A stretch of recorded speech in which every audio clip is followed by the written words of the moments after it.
every single year, to see O'Connell Street packed and your voices raised, saying, when I say pro, you say life. Again, when I say pro, you say. And they said it was going to rain. 3 cheers for the man above for keeping the rain away. Hip hip. A Greenie Ushla, a Corja Grail, Shasamid Unfold, Marichas or Sheensher Riav, La Glina in our Gree, Nyart in our Gaag, August Bart, the rare arm Rihar. Marchuki, Casa, Natija, August Chucky and Law, Gomeg, Mudja Martir Arish, Mar Oilya na Hoilya, our son and Hirt, our son and Ushlacht, August our son and Vaha. Irish men and Irish women, we stand for life, for the unwavering, immutable, ever-fixed principle that every single child is worth fighting for, that life is a gift that is not ours to take away, and that this beloved country will be once more a pro-life nation once again. And I am here today to tell you that change is coming. It is stirring in the hearts of the people. It can be felt in the air. Change is coming, and surely coming, because a small country that aborts 10,000 of its helpless babies is a nation that cannot endure. And we are here to say that we will not allow that to happen. Change is coming because you march today to fight for life, as we always have and as we always will, and as generations did before us, because we have the certain belief that our cause is just, our aims are righteous, and that we will never, ever give up until this cruel and destructive abortion law has been repealed. And change is coming because those who sit in government are now long past their sell-by date. They're tired, empty, broken promises now evident. Their vision bankrupt. Their lack of compassion revealed to all for all to see.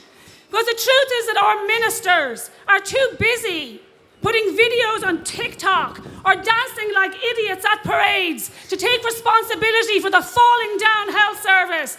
And the only efficiency this government seems to care about is the ability to abort 10,000 precious babies. 10,000 babies.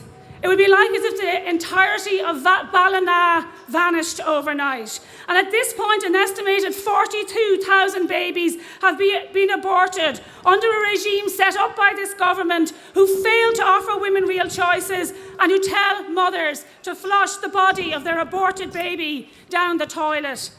42,000 babies, that's the population of Dundalk. All gone, erased, terminated, aborted. But change is coming because those who push abortion are not aborting your future, they are aborting their own. And this morning I drove to the Life Institute office and it was packed to the rafters with young people who have spent weeks working 24/7 to make this rally happen. Change is coming because they are the future of this country. And today I walked around Parnell Square in that wonderful atmosphere of celebration of life, and it struck me that I was meeting many of the great people who were in their teens when we began these rallies 18 years ago. But now they're here with their families, with their beautiful children, and change is coming because they have raised their families up to hold to the same unshakable principle that every life is sacred and every life is worth fighting for. And change is coming because the killing of 42,000 babies is a stain in our great nation, but it is not our shame. That shame belongs to those in Leinster House who voted for abortion, and for those who push the lie that they are pro-choice when they are really telling women that they are on their own. Change is coming because we may have lost the 8th, but we are not alone. 132,000 of us voted no, and our numbers are growing. The 1916 leader Tomás Mac Donagh said he did not profess to speak for the majority of the people, but for the soul of the nation. And that is what all of you here today represent. The best of the nation, the most compassionate, the truest, the bravest. All of you here today, a sea of people standing for life with your children on your shoulders, the young, the old, the brave and the bold, the people who will endure, the people who will stand strong, the people who will bring change, the pro-life people of Ireland. In March, the government, this long past its sell-by-date government, was rocked to its core when its bid to remove the word mother from the Constitution received the largest no vote in the history of the state. A staggering 74% of people ignored the media, ignored the political establishment, ignored the radically out-of-touch NGOs to reject a referendum that they were told was going to pass easily. Well, they were very, very wrong about that. And last month, despite the frowny concerns of the commentariat, the independent vote in the local election shot up to 20%, with pro-life candidates topping the poll. And that's why change is coming too.